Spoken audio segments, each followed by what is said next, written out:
Doctor सुधा मित्तल। आज अपन करेंगे topic आज का कृत्य विश्लेषण की प्रक्रिया, प्रोसेस ऑफ जॉब एनालिसिस। कृत्य विश्लेषण का कार्य सामान्यतः मानव संसाधन विभाग के अधीन होता है, यानी ये कार्य मानव संसाधन ह्यूमन रिसोर्स डिपार्टमेंट के द्वारा किया जाता है। किसी बड़े उपक्रम में, संगठन में, जिसमें मानव संसाधन विभाग का कार्य क्षेत्र अत्यधिक विशाल होता है या वाइड होता है, तो वहाँ कृत्य विश्लेषण का कार्य एक पृथक उप विभाग की स्थापना करके उसे सौंप दिया जाता है। प्राय ये कार्य वेतन तथा मजदूरी उप विभाग द्वारा भी संपन्न किया जाता है। अनेक उपक्रमों में कृत्य विश्लेषण का कार्य यांत्रिकी विभाग द्वारा किया जाता है। मुख्यतः उत्पादन तथा यांत्रिकी विभागों के कृत्य विवरण एवं विशिष्टता विवरण यांत्रिकी विभाग द्वारा तैयार किए जाते हैं, और यांत्रिकी विभाग को कृत्य विश्लेषण कार्य सौंपने का जो मूल कारण है, यह माना जाता है कि कार्य के प्रमाप निश्चित करने एवं कार्य सुधार का उत्तरदायित्व इसी विभाग का होता है। परंतु कृत्य विश्लेषण का कार्य मानव संसाधन विभाग को सौंपना ज़्यादा उपयुक्त होता है।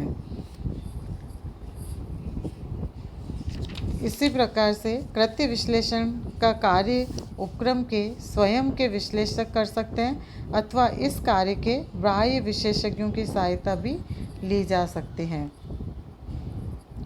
कृत्य विश्लेषण की स्थायी एवं निरंतर प्रक्रिया द्वारा ही यह प्रभावशीलता एवं पूर्णता प्राप्त करता है, परंतु इस संबंध में लागत का प्रश्न भी कम महत्वपूर्ण नहीं होता है, यानी लागत को कम किस प्रकार से किया जाए। कृत्य विश्लेषण विभाग की स्थापना उससे प्राप्त मितव्ययिता के संदर्भ में की जानी चाहिए। कृत्य विश्लेषण के लिए एक निश्चित प्रक्रिया अपनाई जाती है, और उस प्रक्रिया के माध्यम से इस कार्य को पूरा किया जाता है, ताकि लागत को भी कम से कम किया जा सके और संस्था के उद्देश्यों में अधिक लाभों की प्राप्ति हो सके। तो इस प्रकार से कृत्य विश्लेषण की प्रक्रिया को हम निम्नलिखित चरणों में पूरा कर सकते हैं। पहला है तथ्यों का एकत्रीकरण, gathering of a factual material. कृत्य विश्लेषण की प्रक्रिया का ये सबसे पहला कदम है। कृत्य के बारे में तथ्यात्मक सामग्री एकत्रित की जाती है, और कृत्य संबंधी तथ्यों का संग्रहण अनेक प्रकार से किया जा सकता है। कई इसके स्रोत हैं, माध्यम हैं, और इन स्रोतों में जैसे मुख्यतः कृत्यों पर लगे हुए कर्मचारी, एम्प्लॉयज़ ऑन द जॉब्स, पर्यवेक्षक तथा अन्य कर्मचारी जैसे फोरमैन आदि जो कार्य का निरीक्षण करते हैं, सुपरवाइज़र जिनको हम कहते हैं, सुपरवाइज़ करते हैं कार्यों को, तो वस्तुतः यानी वे कार्य की जानकारी रखते हैं। और तीसरे अन्य पक्ष जो कार्य का स्वेच्छापूर्वक अवलोकन करते हैं। तो इस प्रकार से इन तीनों स्रोतों में से कोई भी स्रोत अपनाकर इनके तथ्यों को एकत्रित किया जाता है। तथ्यों को एकत्रित करने के लिए कई विधियों का उपयोग किया जाता है, जैसे अवलोकन विधि, ऑब्जर्वेशन मेथड। कृत्य संबंधी सूचनाएं एकत्रित करने के लिए जिस विधि का सर्वाधिक उपयोग किया जाता है वह अवलोकन विधि है। इस विधि के अंतर्गत कर्मचारी का कार्यस्थल पर कार्य करते हुए अवलोकन किया जाता है, ऑब्जर्वेशन किया जाता है। यदि कर्मचारी द्वारा संपन्न की जाने वाली क्रियाएं धीमी गति से चलती, यानी वो धीमी गति से कार्य करता है, तो अवलोकनकर्ता प्रत्यक्ष अवलोकन द्वारा उन क्रियाओं का अध्ययन कर सकता है। परंतु यदि क्रियाओं की गति तीव्र है और उनका प्रत्यक्ष अवलोकन नहीं किया जा सकता, तो चलचित्र विधि का उपयोग भी किया जा सकता है, और सावधानीपूर्वक यानी सावधान रहकर क्रियाओं का अध्ययन किया जा सकता है। इसी तरह से साक्षात्कार विधि, इंटरव्यू मेथड, साक्षात्कार विधि के अंतर्गत कृत्य विश्लेषक कर्मचारी एवं उनके पर्यवेक्षकों से प्रत्यक्ष संपर्क स्थापित करता है और विभिन्न प्रश्नों द्वारा संबंधित सूचनाएं एकत्रित करता है। इस विधि के द्वारा कार्य के प्रति कर्मचारी वर्ग तथा पर्यवेक्षकों के विचार एवं दृष्टिकोण का पता लगाया जा सकता है, परंतु साक्षात्कार विधि के उपयोग में सतर्कता एवं सावधानी की विशेष आवश्यकता होती है। तो इस प्रकार से साक्षात्कार द्वारा भी विभिन्न प्रकार के तथ्यों को एकत्रित किया जा सकता है। इसी तरह से प्रश्नावली विधि क्वेश्चनियर मेथड। प्रश्नावली से आशय यानी एक ऐसे निर्धारित प्रपत्र से हैं जो कर्मचारियों को भरने के लिए दिया जाता है और इस विधि में कर्मचारियों को निर्धारित प्रपत्र भरने को दिए जाते हैं जिसमें कृत्य संबंधी अनेक प्रश्न होते हैं। सामान्यतः यह प्रपत्र कृत्य विश्लेषक द्वारा संबंधित कर्मचारियों के अधिकारी को दिए जाते हैं और जो उन्हें कार्य के समय ही कर्मचारियों से भरवाता है और उन्हें देखकर उनकी त्रुटियों को दूर करता है। तत्पश्चात उसके बाद उसे भरे हुए प्रपत्र कृत्य विश्लेषक विभाग को भेज दिए जाते हैं। फिर इसमें अभिलेख विधि रिकॉर्ड और लॉग मेथड। अभिलेख विधि कृत्य संबंधी पूर्व अभिलेखों से सूचनाएं प्राप्त करने पर बल देती हैं और सामान्यतः कृत्य विश्लेषक इस स्रोत की उपेक्षा करते हैं और नवीन अध्ययन द्वारा ही सूचनाएं एकत्रित करने में विश्वास करते हैं, परंतु पूर्व अभिलेखों में संग्रहित सूचनाएं प्राय आशा से अधिक उपयोगी सिद्ध होती हैं और यह विधि भी अपूर्ण है क्योंकि अवलोकन विधि जैसी विधि का स्थान ये नहीं ले सकती हैं, क्योंकि उसमें प्रत्यक्ष अवलोकन विधि में प्रत्यक्ष कार्य को देखा जाता है, उसको ऑब्जर्व किया जाता है और उसके आधार पर उसका रिजल्ट निकाला जाता है। तो इसलिए ये जो विधि है अभिलेख विधि, ये अवलोकन विधि जैसी नहीं मानी जा सकती है, किंतु यह विधि अभिलेख अध्ययन की पृष्ठभूमि तैयार करने में उपयोगी हो सकती हैं। तो इसका उपयोग अन्य स्रोतों से प्राप्त सूचनाओं की संपूर्ति के लिए किया जाता है। सेकंड स्टेप है कृत्य विवरण तैयार करना, प्रिपरेशन ऑफ जॉब डिस्क्रिप्शन।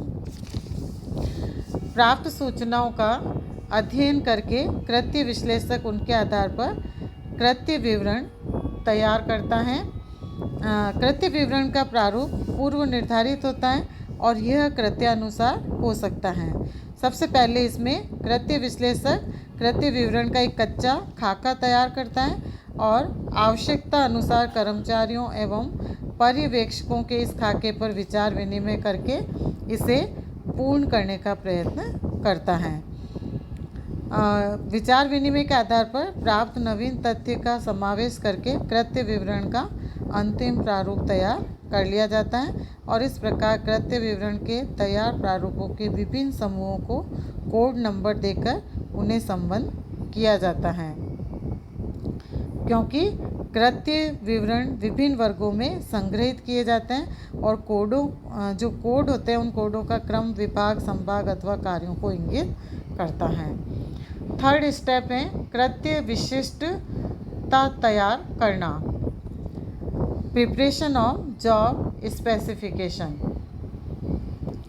कृत्य विशिष्टता निर्धारित हो जाने पर उनके आधार पर कर्मचारी से अपेक्षित कौशल एवं योग्यताओं का निर्धारण करने के लिए कृत्य विशिष्टता विवरण तैयार किया जाता है। कृत्य विशिष्टता कृत्य विवरण की भांति ही एक पत्रक है जिसमें कृत्य निष्पादन के लिए आवश्यक न्यूनतम योग्यताओं का वर्णन होता है और यह विवरण कृत्य विवरण तैयार करने के पश्चात ही तैयार किया जा सकता है, उससे पहले ये तैयार करना संभव नहीं होता है। प्रत्येक कृत्य विशिष्टता विवरण के दो भाग होते हैं, कृत्य अंग तथा कर्मचारी अंग। कृत्य के परिचय के साथ कृत्य विशिष्टता कर्मचारियों से अपेक्षित योग्यता और गुणों का विस्तृत विवरण प्रस्तुत करता है और कर्मचारियों में क्या गुण उसके अपेक्षित हैं, यह कृत्य विशेष पर निर्भर करता है। अतः कृत्य विशिष्टता का कोई प्रारूप निर्धारित नहीं किया जा सकता। कृत्य विशिष्टता में किन पदों को सम्मिलित किया जाए, इस पर विद्वानों में एकमत नहीं है, किंतु मुख्यतः कृत्य की विशिष्टता में कर्मचारी से अपेक्षित योग्यताओं को अनिवार्य एवं वांछित योग्यताओं में विभक्त किया जाता है और उसके बाद कर्मचारियों की शारीरिक, मानसिक और व्यक्तिगत आदि योग्यताओं में उनको बांटा जाता है। फिर है प्रस्तुतिकरण, प्रेजेंटेशंस। कृत्य विवरण तथा कृत्य विशिष्टता तैयार हो जाने के पश्चात उन्हें उच्च अधिकारियों के समक्ष अवलोकन के लिए प्रस्तुत किया जाता है और कृत्य विवरण, कृत्य विशिष्टता को कर्मचारी संघों द्वारा समीक्षा के लिए भी प्रस्तुत करने की सामान्य एक इस प्रकार की परंपरा चली हुई है, परंतु इसका आशय कर्मचारी संघों का इन पर अनुमोदन प्राप्त करना नहीं होता, अपितु उनका समर्थन प्राप्त करना होता है। व्यवहार में कर्मचारी संघों को इस बात की सूचना दी जाती है कि कृत्य विवरण तथा कृत्य विशिष्टता का प्रारूप जो उन्हें दिया गया है अधिकारियों के अंतिम निर्णय के लिए प्रस्तुत किया गया है। कर्मचारी संघ यदि आवश्यक समझे तो अपने सुझाव इस संबंध में प्रस्तुत कर सकते हैं। अधिकारी गण उन सुझावों को भी दृष्टिगत रखते हुए कृत्य विवरण एवं कृत्य विशिष्टता पर अपनी अंतिम स्वीकृति प्रदान करते हैं। फिर है अनुमोदन, लास्ट अनुमोदन, अप्रूवल। उपक्रम में प्रत्येक कर्मचारी पर अंतिम निर्णय करने का अधिकार किसी न किसी अधिकारी के पास होता है और कार्य को तब तक अधिकृत नहीं माना जा सकता जब तक उस अधिकारी द्वारा उसका अंतिम अनुमोदन न कर दिया जाए।